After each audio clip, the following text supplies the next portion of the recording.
Hi, friends. Do you know what my favorite time of the year is? Is it Christmas? You guessed it, but do you know how we celebrate Christmas?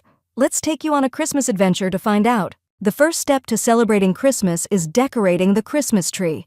Merry Christmas. You can hang ornaments, string lights, and add a big shiny star or angel at the top. Decorating the tree is so much fun, especially when the whole family joins in. Another fun tradition is writing letters to Santa. You can tell Santa what gifts you'd like and promise to be good. Don't forget to leave it by the chimney or mailbox. We make cookies to share with family and friends. Sometimes we even leave some out for Santa and his reindeer. On Christmas Eve, we hang stockings for Santa to fill with small treats and surprises.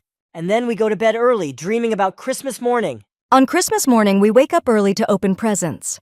But Christmas isn't just about gifts. It's about spending time with family and spreading joy and love. A big Christmas dinner brings everyone together.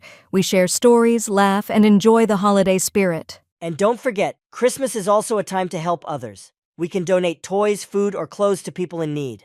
We hope you enjoyed learning how we celebrate Christmas. Merry Christmas, everyone!